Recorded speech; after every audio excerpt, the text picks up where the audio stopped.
خطا کردن گناه نیست. چقدر که گفتیم بابای قند ما را دعوت کرد برای گوشتین گرفتن. اگه هر یک کار دامی شافیوری که در برش یک کس نشینه راه را نشونش نده اسکورسا گازا ترمزا یا جو میزنه بابا انا خیلی ماشین گرفت اگه خودش شش تا یگان کس گوش نکرد. دوستان عزیز و برادران قدردان اگر برای شما بلیت لازم باشد یعنی که چیپتا فرق ندارد با کدام سمتی که سفر دارید بر رقم‌های بالای اکران واتساپ هست می نویسید در حال کار شما حل می شود و به یگان شک شبهه با دل پر می توانید که بلیت خریداری کنید از نام کانال ما باز ارزان میشه خدمت رسانیش در سطح اولیه و گارانتی قطعی برادرو به ملال گرفتن گیرید سفر نیک خواهان.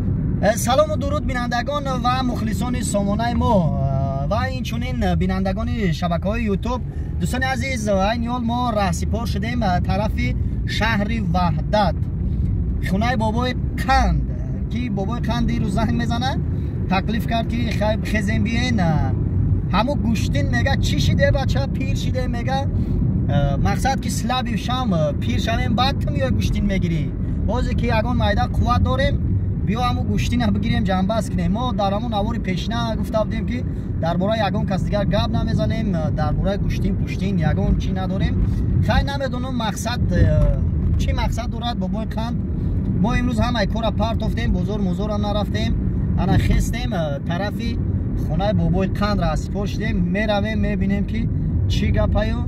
مقصد بابای قند چی باشد. دوستان عزیز نوارا تا آخر تماشا کنید ما را پیگیری کنید. این کانال نوی ما است کسی که نمیدوند حتما دوستان عزیز در این کانال نیز پادپیسات نکرده باشید حتما پادپیسات کنید برادرها و به خاطر پیشرفت کار ما لایک فکر اخیده خود را در کامنتاری نویسید. دوستان عزیز ما را دستگیری کنید ان شاء الله که بهترین نوارا در این کانال نیز می شود. ما را همراه باشید باقی سربلند در جایی که باشید دوستان عزیز آباد باشید. دوستان عزیز این حال ما قرار داریم در شهر وحدت در خانه بابای قند. چقدر که گفتیم بابای قند ما را دعوت کرد برای گوشتین گرفتن یا میگه گوشتین بگیریم ما جواب میدیم که یک ضیافت آماده کردگی میگه که میخریم بعد عدیر دا میریم همون سر 11 بعد گوشتین بگیریم. خیلی هزار رحمت بابا برای ضیافتی کردگی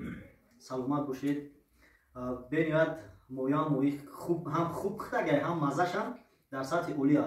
هزار رحمت سلامت باشید. خیلی میخیزیم بعد نصیب باشد. اکنون خوش آمدن من زوربیک جان قند من صدیق خانبچه به همه شما معلومه یکی از بلاگرهای بقوت که اویدی مال پروری چاروداری اویدی دیگر کار رو بسیار نوارو میکنه یکم باشید من قطعی با خود هستم پشت در اکران بسیار صحبت ها میکردیم تلفن قطعی نوارو میکردیم همدیگران دعوت میکردیم برای گوشتیم. من خوش آمد برادر قندی من نوری دیده توری سر من دویم بلوگری جوان من زویر سعیدوف زویر بیزنس وزیر سایتی بلوگریش زویر بیزنس ها این یک بار آمده بود صحبت کردیم خوش آمدیم با برادر دیگه در اینجا خیلی چی گفتنی هستم باید ما مردمی توجیک همه وقت مهمان دوستیم همه وقت یکدیگر رو دوست میداریم همه وقت مهمان نوازیم و یک مطلب خوبم دارن که میگن هر وقت مهمان یک جمله بیاد اول خدا مهمان روز کلای پیشکی میتیا برای ما همه وقت در این کشوده هست مرحمت بیاید ولی زور بگه خیلی میگم که اون پیراشو بگیم بعد روی حوض بریم با یک قواز میکنیم سودی ای نیم مگه سودی ای خدمت نایشون که تاکی دیلو کادم نزاد ما دیلو کامتر تشویشه که بسیار سودی را اخیر چون موارد دیگه هر مال شو که دور خودش معلوم بشه.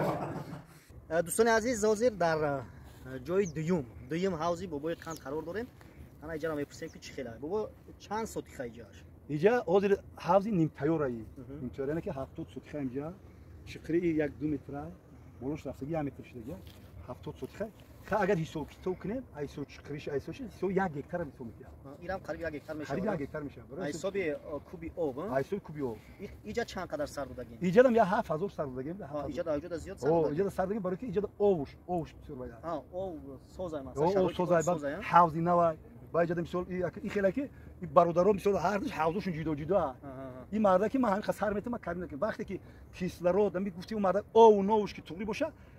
و زیاد حاصل زیاد میگیری یعنی که کسرات آواز زیاد کن خوراک زیاد بده حاصل زیاد میگیری حوض نو دا یعنی که خوبتره چیم حوض البته حوضارم کاتگوریا خطیه یکم کاتگوریا دیم کاتگوریا سوم کاتگوریا حوضارم کاتگوریا وای میشه بعد حوض نو وای نو بس یکم سال که محیط سر میتی محیط به نهایت خوب میشه وقتی سال دوم уже استحصال کم میشه و سوم استحصال کم میشه چهارم سال استحصال 5 سبب در چیه سبب که همو حوض کرونا میشه دروش لایقه میگیره چیزایی که همین سازن زمین میبومه همین زمین همین چو مثلا همین سازن تو 6 7 سانتی متر شکاف میکنم حوض همون چیز تمام دیوار لایش کنم همون یگم رقشلا یگم مثلا حشرات چای کیم چه برام میخرم و یکی خود ابرابط که دیگه هیچ نیست برای ما حوض رو باید توزیع کنیم هر سال توزیع کردن هر سال توزیع کنیم بهتره نه که اقلا 2 سال پس 3 سال پس توزیع کنیم بهتر میشه خوبتر میشه یا که اوهاگ میزنی که تمام حشرات و میکروبش سال بروا بهترین حاضر چخیلی که مشاهده میکنیم مویای ایجاب افیرم قد اونجا کلون نشده نه اونجا میده اکادمیسو ایسو که کلونه شده همین چی قدری که حوض کلون باشه همون قدر مهم میشه که آزاد اسم میکنم همون قبل خوراک میخوره ماهی حوض که تانکی باشه و افزایش میره کالت مایداگ میشه کلون باشه شینو کنه چی قدر میشه گیر بگرد خرابتی نباشه هر دش خیلی هر فرق یه برابره با کایش کمتر زیادتر میتایسو ماهی بسیار دانش حاضر یگان تا ایجا گرفتگین دیدین که خیلی اونجا موی دوره موی رزمیر شده ایجاد همین خیلی وای کردن کم تر خیلی مشکلی آب بود تابستون یک وای مخدم رسید بودم کم تر مشکلی شد برای آب خیلی مشکلی رو مثال پشت اکران باید گردنه کم تر هم جدا مو یک مقدار مهمون مور یک تا عقیب زنی شید عقیب زنی شد خودگی عقیب زد که با ما مراجعت کردیم شلوی یا برطرف میشوند استحصال مثال خوب میشود خیلی همه جدا همه سواد هست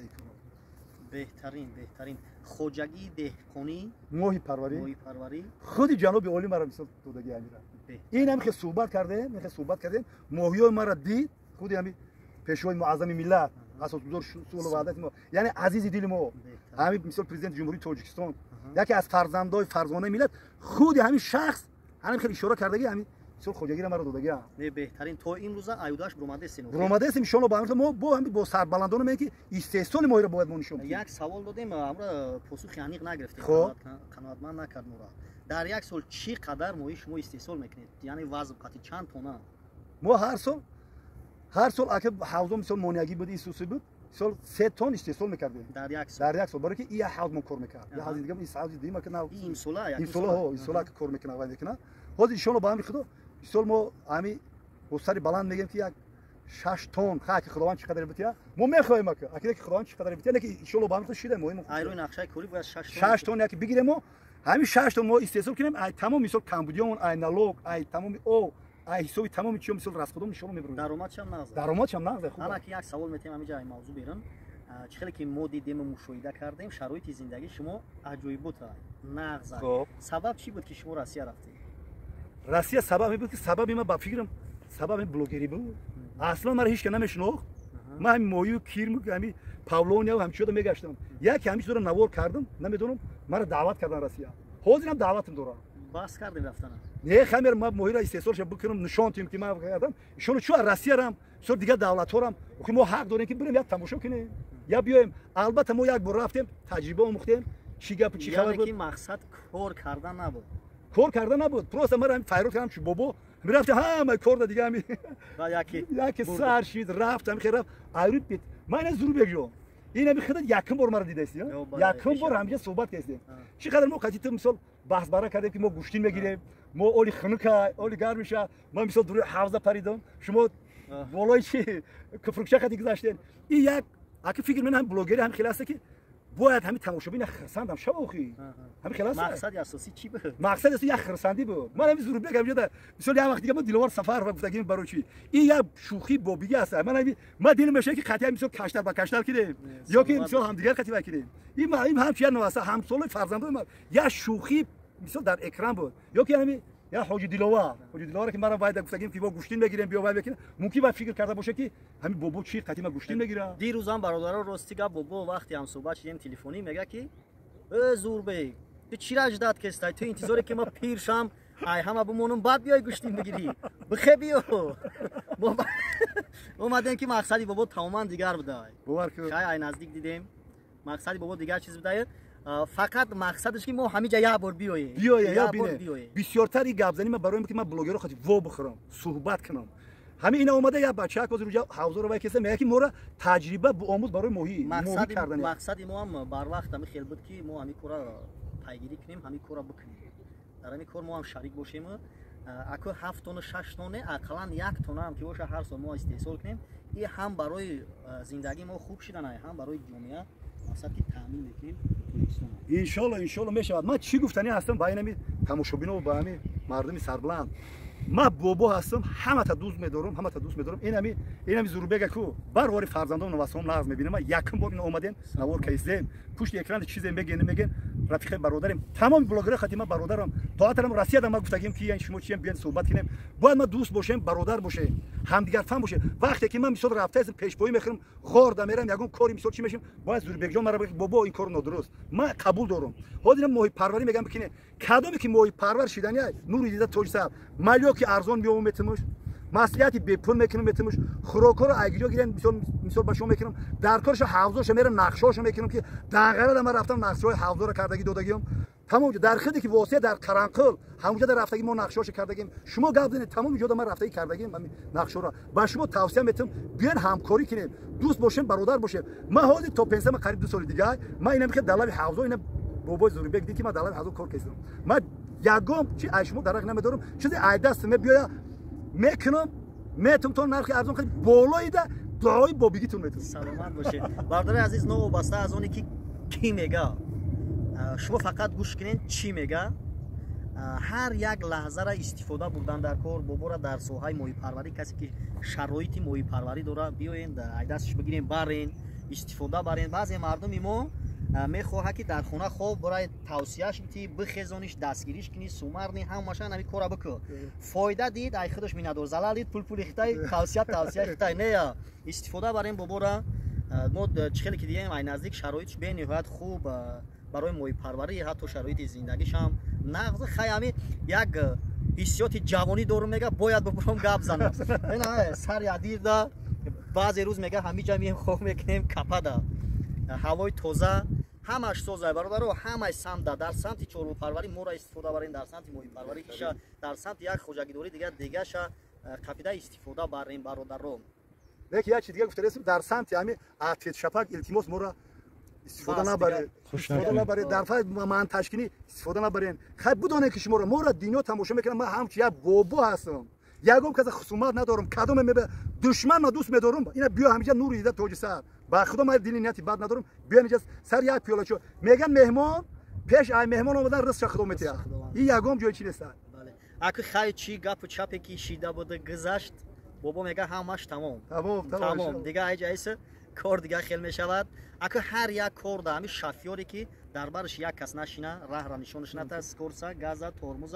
یا جون بزنه بابا انا خیلی ماشین گرفت اگه خودش 6 تا یگم کس گوش نکرد چاک میشه چیکار داشت صدام فقط کامنتاری داد های بله بابا بگی بابای خیلی که همین کامنتاری را گوش کرد رفت یکی باخیرم ای جایسه ان شاء الله کدومه کی والله بالله تالله قسم نمیخرم جاش اومد قسم میخرم کدوم آدمی که مرا میبینه خب اگر ای کارگر قطاری باشه خب ای بلند مقاما باشه بلند مقاما زیادش نمیخره میگه بابا نواروی خوب کن میگه اینم میگه میگم بس نکنه نواروی خوب همچون بابا نواروی خوب کن مردم میگن که اویلوی تماشا میکنیم بابا نواروی خوب کن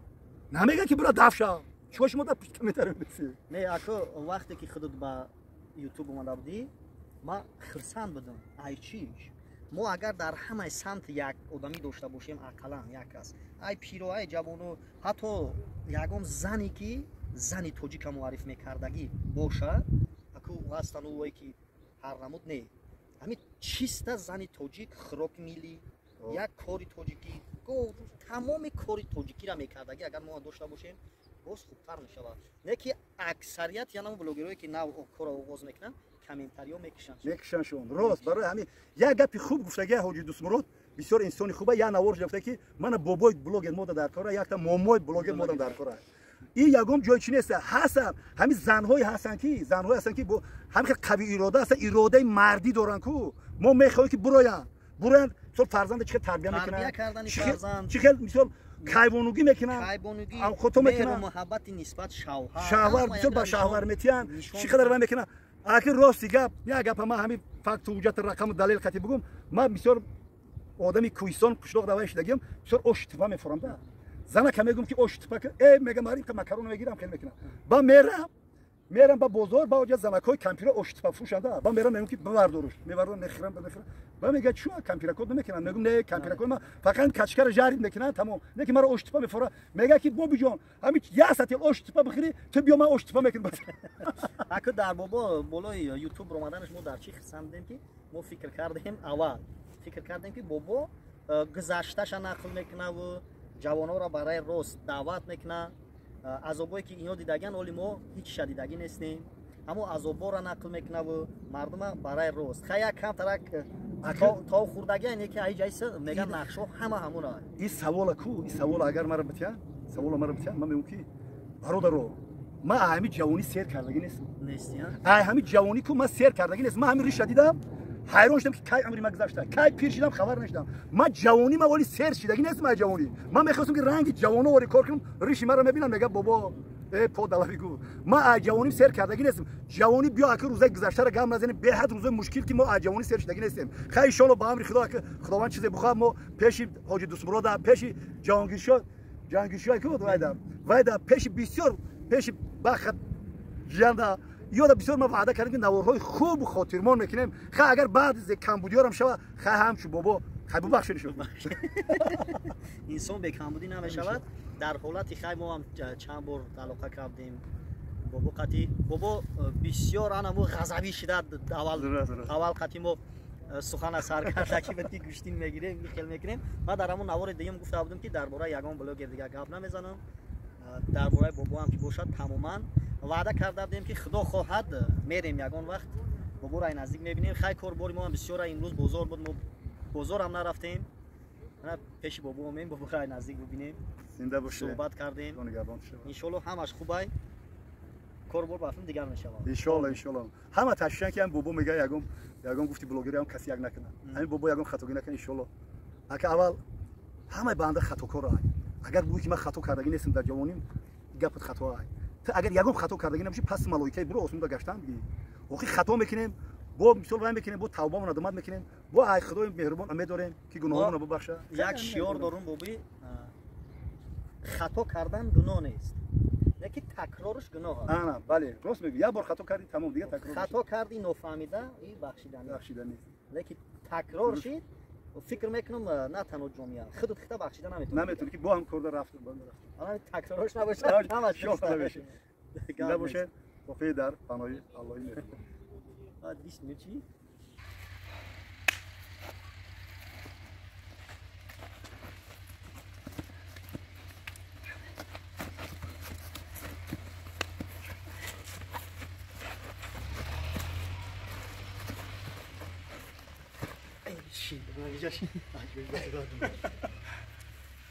دوستان عزیز قریب که یک سال می شود طول یک سال می شود بابا حاجی دایم زنگ میزند گوشتین بیا یک دست گوشتین میگیریم یک توصیه میتونم با همتون برادرو انمو بلوگرو کامیتا که بابا حاجی گوشتین دعوت میکنه تیز بیاین ما دیر کردیم یا لگانی بابوگی موی بریون میزنیم خیزی میره گوشتین شامی بده پیش پر خیلی موی را زدیم هزار آمد برای زیافت بابا حاجی گوشتین پوشتین همین وقتی که دعوت کردی بودای فقط صحبت کنم میگه همین قطعی آدمای میفهمیدگی میدونستگی فقط بشینیم صحبت خیلی صحبت کردیم امروز سلامت باشی بابا حاجی برای پادپیسکای ما چی گفتنی خدا نگهبانتون باشه اگه همین دنیا دا همین شوخیش میمونه و روزای خوب میمونه که با هم دیگر صحبت میکنیم مثال همین نوارهای خاطرمون میمونه و فقط ما امروز حقیقتا یک دوست یک برادر یک نواسه ای فرخور مثلا من زوربیک جون اومد اینجا قطعی ما صحبت کرد ما یافتیم شما با امر خدا نوارهای خوب شما پیش میکنیم زنده باشه دوستان عزیز انمو لحظه که ما یک دست به دست کردیم در اول نوار با خاطری بود که همین نوار کمتر جالبتر شود نباشه ما حقی گریبان قپی بابا را نداریم عذری زیاد اگر یگان کمبودی باشه بابا حاجی پیش شما عذر میخواهیم البته ما هم پیش پادپیسکو پیش شما پیش سوال نواسه قند ما همش شوخی ما باور میکنه که ما همش شوخی میخوام که شوخی کنم همین تابی تماشابین بولیده شوا بگه که ما همین شوخ میجازیم شوخی را نقد میدونیم بیاین کسی که میاد در ما شده کسی که مهمان میگه عطای خداست از قدوم دوستان پرنور شود کاشانم خانه فانوس است مهمان شمع من پروانم سلامت باشه بابا جان زنده باشه گپ نیست هزار رحمت در خدا اول زنده باشه بعد سیزن ماهی توکایا سیزون اکی سر میشه تو سالی نو ایشالو سیزون ماهی در زمستون هم بیایم میایم بیاین میشه ایشالو بعد نباشه میخریم خانه گل به استخوان میشه گپ نیست خانه بابا به ماهی نمیشه زنده باشه گپ نیست سلامت باشین برادر